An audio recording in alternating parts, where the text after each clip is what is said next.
ተመጨረሻ መሐሌት እንግዲህ ተመልሳ ወደ ብሩክ ቤት መታለች ማለት ነው። እንግዲህ አሁን ላይ ቅድስት በሩን ስትከፍተው መሐሌትን እንዳየቻት ወዲያው ነበር የዘጋችባት። ምክንያቱም በሩን ስትከፍት አሁን ላይ መሐሌት እዛ ቤት ከገባችና ከብሩኬ ጋር ከተገናኘች እንግዲህ ብሩኬን ይቅርታ ብላ እዛ ቤት ከተመለሰች ብሩኬ ከኔ ጋር የመሆን እድሉን ትቶ ከመሐሌት ጋር ይሆናል ብላ ቅድስት እየሰጋች ነው። አሁን ላይ ብሩኬና ቅድስት እንግዲህ እየተፋፈሩ እንደገና ደግሞ ሳይነጋገሩ መሐሌት መጣች ማለት ነው። ብሩኬም የሚፈልገውን ነገር ከቅድስቴ ጋር ሳያደርግና እንደሚታወቀው ምሳሌ ልጅ ውለድልኝ እያለችው እያስቸገረችው ስለሆነ ለቅድስቴም እንግዲህ ምሳሌ ልጅ ውለድልኝ እያለችኝ ነው ብሏት ነግሯታል ማለት ነው። ስለዚህ እንግዲህ መች ነው ብሩኬና ቅድስት ተጋብተው መሐሌት እንግዲህ ይህንን ነገር ስታይ እንደምትርቅ ግድ ነው። ብሩኬና ቅድስት እንግዲህ አንድ ላይ ቢሆኑና ቢጋቡ ኖሮ መሐሌት እዚህ ቤት መቼም ቢሆን ድርሽ እንደማትል ግልጽ ነው ማለት ነው።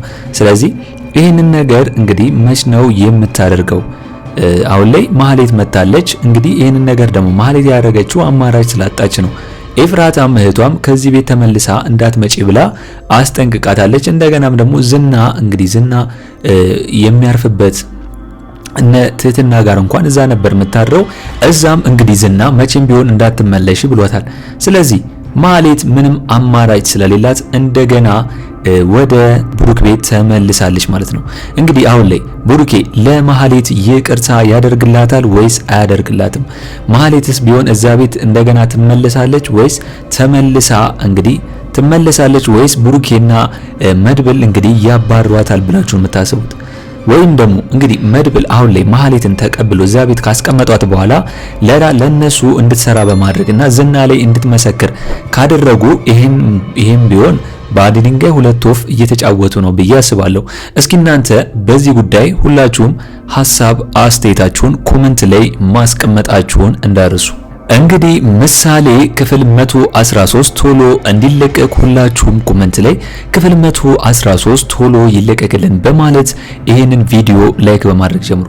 እንግዲህ እንዳየነው ከሆነ ሉላ በጣም ደንግጣ ወድቃለች ማለት ነው። ምክንያቱም ያንን ጠበቃ ስታየው ምክንያቱም አሁን ላይ ሉላ ከሞገስ ጋር ስላለች ቤት ውስጥ በዚህ ድፍረት ደግሞ ጠበቃው መምጣቱ ይህንን ነገር ደግሞ ለሞገስ ከተናገረ የሆነ ነገር ይፈጠራል ብላ ፈርታ ነበር ሉላ። ለዛም ነው እንግዲህ ጠበቃውን ስታየው የወደቀችው። ሞገስ ደግሞ እንግዲህ ጠበቃውን ስታይ ለምን እንደዚህ ሆንሽ? ምንድነው የሚያስፈራሽና የሚያስደነግጥሽ ነገር ብሎ ጠይቋታል። ሞገስ አሁን ላይ ያልተረዳው ነገር ምንድነው? የሚስቱን የሉላን ፊት ማየትና መረዳት አለበት ብዬ ነው ማስበው። አሁን ላይ ሉላ ይህንን ነገር የማትነግረው ወይም ደግሞ ከጠበቃው ጋር ያላትን ግንኙነት ወይም ደግሞ ጠበቃው እያስቸግራትና እያስገድዳት የሆነውን ነገር ለሞገስ የማትነግርበት ምክንያት አላት። ምክንያቱም አሁን ላይ ጠበቃው አስፈራርቷታል። ይህንን ነገር ለሞገስ ከተናገርሽ ሞገስ የሚፈልገውን በሙሉ እና የሚመኘውን በሙሉ እንደሚያጣና እንደገና ደግሞ ክስ መሰረትበታለሁ ብሏታል ማለት ነው። አሁን ላይ ሞገስ ጠበቃውን አምኖት ሁሉንም ነገር ዘርግፎ ነግሮታል። ስለዚህ ስለሱ ሙሉ በሙሉ ጠበቃው ስለ ሞገስ መረጃዎችን ይዟል ከበቂ በላይ ማለት ነው። ስለዚህ ሉላ አንዳች ነገር አደርጋለሁ ብትል የሞገስ የሚፈልገውን ሀብትና ንብረት ይወድማል፣ አያስመልስለትም። እንደገና ደግሞ ሞገስንም በነገረው መረጃዎች መሰረትና ስለራሱ በነገረው ነገሮች ራሱን ሊከሰው እንዳሰበ ነው። ስለዚህ አሁን ላይ ሉላ ያልተናገረችበት ምክንያት ወይም ደግሞ የማትናገርበት ምክንያት ይሄ ነው ብዬ ነው የማስበው። ነገር ግን ይሄ ነገር ደግሞ የሚያዛልቃት አይመስለኝም። ሉላ ለሞገስ እውነቱን ካልተናገረች እስከ መቼ ነው በዚህ ነገር የምትቀጥለው? ጠበቃውስ እስከ መቼ ነው እያስፈራራትና እያስገደዳት የምትቀጥለው ብላችሁ ነው የምታስቡት? ምክንያቱም አሁን ላይ ጠበቃው እንዳየነው ከሆነ በጣም እያስመሰለ ነው። በጣም አሁን ላይ ምንም ከሉላ ጋር እንዳልጀመረ እንደገና ለሞገስ ሲልና ለቤታቸው ለሚፈልጉት ለሀብታቸው ሲል ደፋ ቀና እያለ እንደሆነ ነው እንግዲህ የተናገረው። ስለዚህ ይሄ ነገር ደግሞ እንግዲህ ሉላ ምንም አልጣማትም። የጠበቃው እንደዚህ ማስመሰልና አሁን ላይ ሞገስን ተለሳልሶ ሊጎዳው እንደፈለገ አሁን ላይ ሉላ ስለገባት መናገር ስለማትችል ነው። ነገር ግን አሁን ላይ ሉላ በድፍረት ለሞገስ የማትነግረው ከሆነ በጣም ከባድ ሁኔታ ውስጥ ነው የምትገባው ብዬ ነው የማስበው። እስኪ እናንተ በሉላ ጉዳይ ምንድነው ብላችሁ የምታስቡት? ሁላችሁም በዚህ ጉዳይ ሐሳብ አስተያየታችሁን ኮሜንት ላይ ማስቀመጣችሁን እንዳትረሱ። ሌላው ጉዳይ ደግሞ እንደሚታወቀው አሁን ላይ ሞገስ መድብልና ብሩኬ ዝናንና ቤተሰቦቹን አለቆቹን እንደገና እነ ካሌብ ሞሲሳ ክስ ሊመሰረቱባቸው ነው። አሁን ላይ እንደሚታወቀው እነ ዝናና እነ ካሌብ ሞሲሳ በጣም ከባድ ሰው እንደሆነ ይታወቃል። እጃቸውም ረጅም እንደሆነ ስለሚታወቅ ምንድነው ያደረጉት? በእነሱ አንዳንድ ሰዎችን እንደሚታወቀው መስካሪ ሊያደርጉ ነው። ካልሆነም ደግሞ ራሳቸው መድብልና ብሩኬ ሁለት ስለሆኑ ይመሰክራሉ። ቅድስቴም አለች ትመሰክራለች።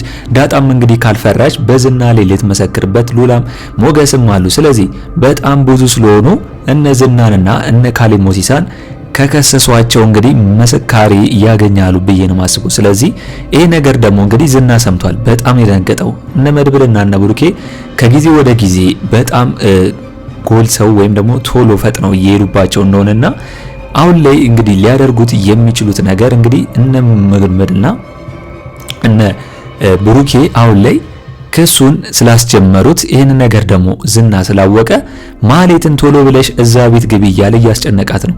ማህሌት አሁን ላይ የምታድርበት፣ የምትኖርበት፣ የምትበላው ምግብ እንደገና ታክሲ የምትይዝበት ብር እንኳን አታለች። እንግዲህ ዝና ለራሱ ጥቅም እንደሚፈልጋት አሁን ላይ ማወቅ አለባት።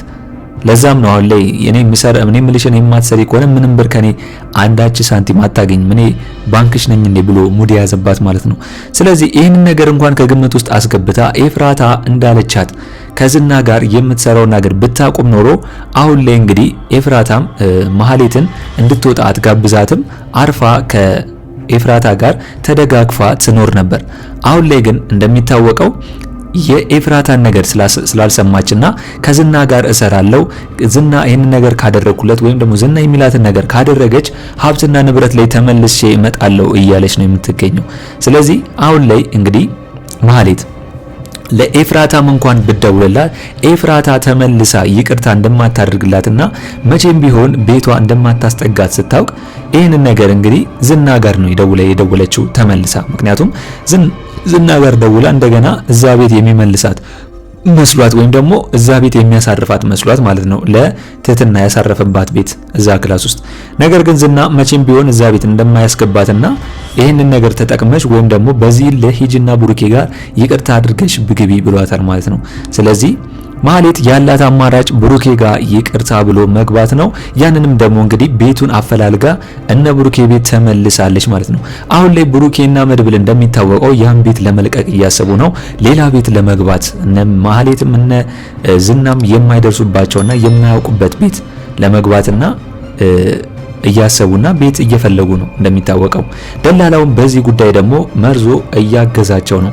እንደሚታወቀው ደላላው እንግዲህ ከቅድስቴ ፍቅር አልወጣለትም፣ እንደሚወዳትም ግልጽ ነው። ነገር ግን ቅድስቴ ደግሞ ከብሩኬ ጋር ፍቅር ያላት ከሱ ጋርም እንግዲህ በቅርቡ መድብል እንደሚያጋባቸው ነበር የተነገረው። እንግዲህ መቼውን የብሩኬንና የቅድስትን ጋብቻና ሰርግ የምናየው። እስቲ ሁላችሁም የማዳም ቅመሞች ሐሳብ አስተያየታችሁን ኮሜንት ላይ አስቀምጡልኝ።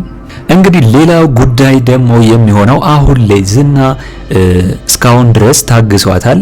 እንደ ሉላ አላሰቃያትም። ምክንያቱም ሉላን ካስወገደና ሞገስን ካስወገዳቸው በኋላ ከትህትና ጋር ካስቀመጣት ጋር እንግዲህ ጋብቻ ለመፈጸምና እሷን የራሱ ለማድረግ ነው የፈለገው። እንደ ሉላ እያሰቃያት ማለት ነው። አሁን ላይ ግን በጣም ኪሳራ ውስጥ እየገባ ስለሆነና እንግዲህ ከሉላ ጋርም በጣም ስለተራራቀ ትህትናን ያለ ሳትፈልግ እንግዲህ ሊደፍራት እየሞከረ ነው ማለት ነው። አሁን ላይ እንግዲህ ይህን ነገር ስታክትትና በጣም ደንግጣለች። ምክንያቱም ከዚህ ይልቅ ብር መክፈል ይሻለኛል እያለችው ነው እየለመነችው ያለችው። ነገር ግን አሁን ላይ ዝና እንደሚታወቀው ከሉላም በጣም ስለራቀና አሁን ላይ ደግሞ እንግዲህ ትህትናን እስከዛሬ ድረስ ምንም ነገር ስላላደረጋት አሁን ላይ ግን በግዳጅ እንግዲህ የሚፈልገውን ሊያደርግባት ነው። ከዚህ በፊት እንደሚታወቀው ማህሌትን አስልኳት ማህሌት ብር ምትፈልጊ ከሆነ ከዚህ ቤት መውጣት ምትፈልጊ ከሆነ ነይ ብላት እንግዲህ ዝና ክላስ ውስጥ ወይም ደግሞ መኝታ ክፍል ውስጥ ስትወስዳት እንደነበርና እንግዲህ ያንን ነገር ደግሞ ማድረግ እንደማትፈልግ ትህትና ነግራት ነበር። በግዴታ ካልሆነ በስተቀር እሷ ፈልጋ ሄዳ መቼም ነገር ይሄንን ነገር እንደማታደርግ ነግራት ነበር። አሁን ላይ ግን እንደሚታወቀው ዝና አስገድዷት ነው ማለት ነው አሁን ላይ ያንን ነገር እንድትፈጽም እያደረጋት ያለው ማለት ነው። ስለዚህ በጣም ዝና እንግዲህ ከጥፋት ተንኮል እንግዲህ በጣም ወንጀል እየሰራ ነው የሚገኘው ማለት ነው።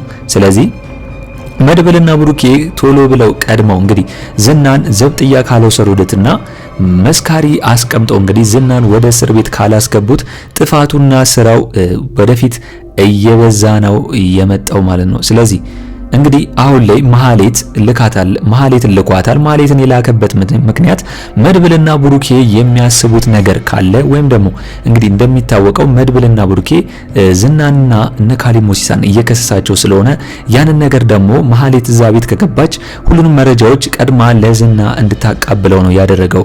እንግዲህ የመሐሌት መመለስ ወይም ደግሞ እንደገና ይቅርታ ብላ እነ ብሩኬ ቤት ትገባለች ወይስ ይቀበሏታል አይቀበሏትም? ሁላችሁም እስቲ ሐሳብ አስተያየታችሁን ኮሜንት ላይ ማስቀመጣችሁን እንዳረሱ። በኔ በኩል እንግዲህ የዛሬው አስተያየቴ እንን ይመስል ነበር።